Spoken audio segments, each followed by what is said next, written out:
Hi guys, my name is Sandra Slay. I'm with JV8 Studios with Break the Bar, and today we're going to be breaking down some bars.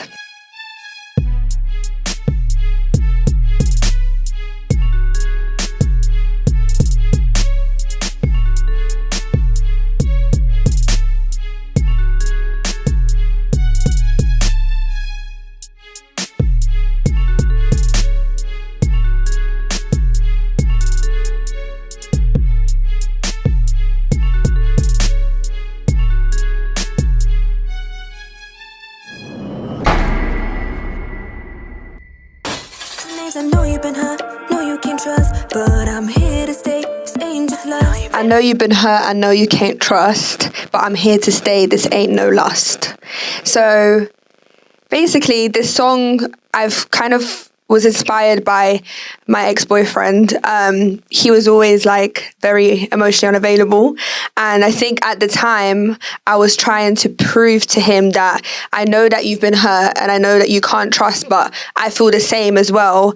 It's not just like something that I'm here for temporary, like I wanted to actually make things work. With that being said, I was kind of starting the song off by letting him know that I'm here and I know how it feels, and it's not just a game, which will then kind of explain later on to why that freestyle was even kind of made in the first place. I got to know your ins and your outs. You know my pain and you know my doubts. So why make it hard for the both of us when the feelings we have are so mutual?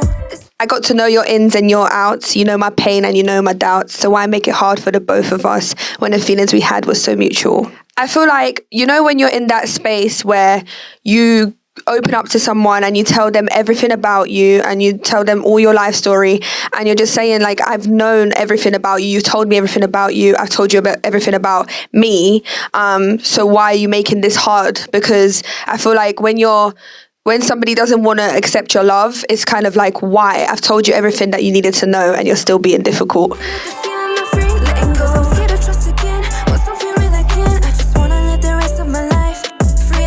The feeling of fear ain't letting go, because I'm scared to trust again, want something real again. I just want to live the rest of my life free of pain.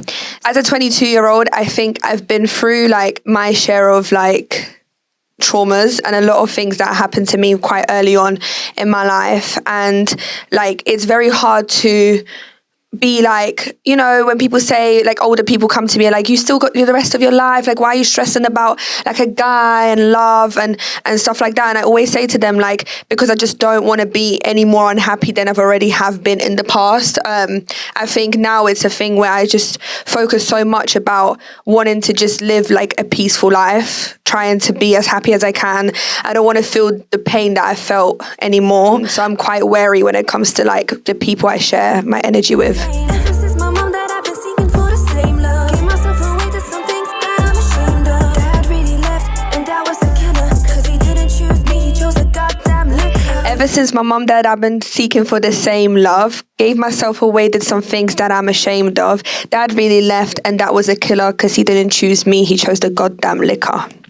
So I lost my mum at 13. She had cancer, and I've always had like a really dysfunctional household.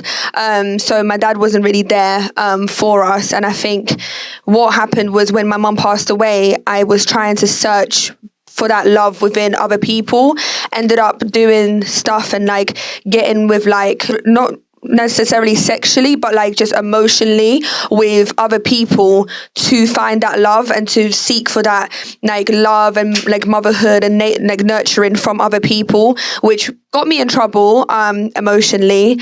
I must say that I've got my heart broken very, very early on in my life. And I think my dad being the figure that I wanted him to step up to, he didn't, because he had alcohol problems, which in this freestyle is actually funny because I only released this year, but my dad actually passed away 2 years later. So like now looking back at it, I released it because I was like, I'm still going to tell the story of how I felt, regardless if he's here now or not. And like, I'm not, shitting on him or being like a hater. It's just a real life thing. You wasn't there for me, and you wasn't there for me and my mom, and you wasn't there for me after she passed away. And then obviously he passed away himself. So it's kind of like another thing that just added to the trauma. I'm tired.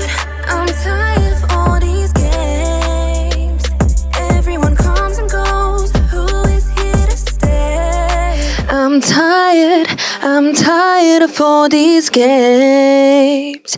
Everyone comes and goes, who is here to stay? I'm just tired of like being in this space where like people are playing games with me and my heart, and like I'm trying to put myself on this line. At the time I was trying to prove myself to this person that I really like had feelings for, and I was just saying like I'm just tired of the games that people play, because everyone comes and goes in my life. Like that's how it is, and like it feels like I'm so used to people coming into my life and then leaving, so I'm just always wondering like who's gonna come, who's gonna go, who's gonna end up leaving me. I think over the years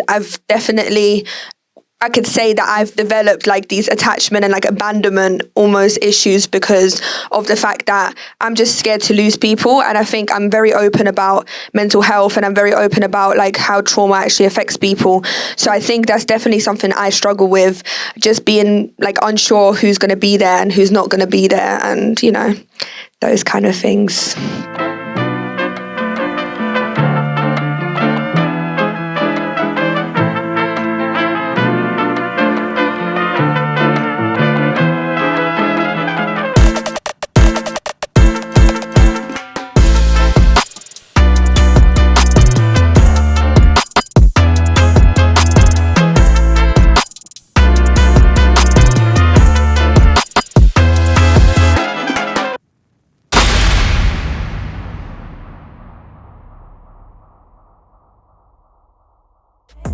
I surprise myself, how do I still have so much love and care in me when everyone just walks all over me? No matter what I do, I can't change who I am. Why do I have so much love and care in me when everyone just walks all over me? No matter what I do, I can't change who I am. You know, it's like when you're so used to being the nice person, the one that's loving, it's very easy to get into this habit of not being able to trust like what people's intentions are. So I feel like even though I know that I'm a good person and I've always like do right by people, it's like almost like it never ends. It's like I'm surprised, like how am I still here and how am I still being the good person? Because I think sometimes people, when they get hit so much with like negative stuff and trauma stuff, they sometimes go the path of being the bad guy after, but I feel like for me, even after all the breakdowns, the trauma, the loss, the hate, the heartbreak, I'm still the person I am. Cause she gave my dad the world and more. Instead of leaving him, she let him destroy her inner peace and her health. Maybe if she left him, she'd still be here. I know. Because she gave my dad the world and more. Instead of leaving him, she let him destroy her inner peace and her health. Maybe if she left him, she'd still be here. This is probably like one of the hardest things I had to like write when it comes to the situation with my mum, because I feel like, not to get too like into detail, that obviously in a family where you're not really getting that emotional support, my dad wasn't really entirely there for my mum when she was ill, and it's like as growing up, I can see why, like I can see why he had trauma, why he had his own upbringing issues, but I think I couldn't forgive him like to why he wasn't there for her. And I feel like there was a moment in time where I felt like if he wasn't there, would she have still been alive? And if he didn't give her the stress that he gave her, would she still be here? And I still, till this day, I still believe that stress is a massive killer. And it's definitely a very like number one reason why people get ill, and if she didn't have that, then I feel like she would have at least had longer. And it is a hard thing to process, but it's something I had to come to terms with in that kind of space. But he really did destroy a family and a home and put me in care. Now I'm really on my own and it's scarred me. But he really did destroy our family and a home. He put me in care. Now I'm really on my own and it scarred me. It feels like this song is very deep now that I kind of, I'm telling people literally like a lot of my life story. So when I was 15, my mum died when I was 13, but I was just turning 14. So I managed to be with my dad for like a year. But like I said, because he had alcohol problems, there was just a lot going on, and they decided that the best thing for me to do is to go into care. And at the time I was given all this like perception that care is like this horrible place and basically going to be like locked away and you're going to be in jail. Like basically people used to put stuff in my mind, and also a culture clash when I used to be in school. My foster care is Jamaican, and a lot of people was putting stuff in my head that me as somebody that's like not black would be basically bullied into like a home that's like a whole different culture, which now I literally look back and I'm thinking that could be nothing but the truth. I'm forever grateful. I had a very good care experience. I'm still very close with my foster family, but he did do that and he did put me in care. And for a very long time, you know, it was very hard because I used to be blamed for being in care. So it was like I left him, he didn't leave me. So it was like a lot of the time I felt alone, and I felt like I never actually had anyone like family in this country, because all of them are like abroad. So I always struggled with this fear of I'm just alone and you just kind of left me when you could have just stepped up, and you just didn't step up. Now every guy that comes my way, I think will be the same. I hope that God has it planned a different way. Now every guy that comes my way, I think will be the same. I hope that God has it planned a different way. Again, I think when you have like a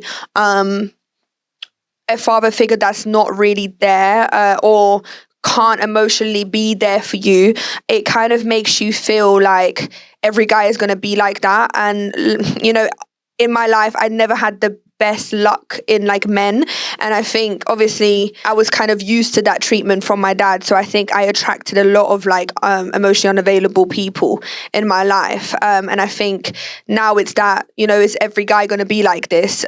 Because I'm quite tired at this point.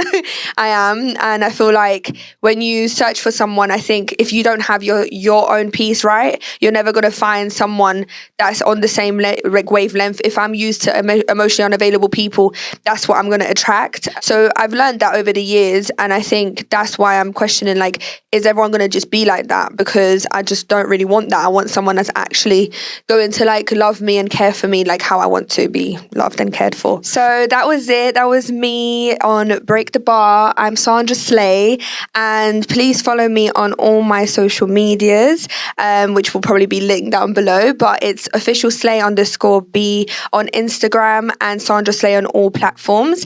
I do have a few songs coming out this year, hopefully, so please watch out. And I think that is everything. Thank you for having me. Shout out to everyone that is supporting, and yeah, big love.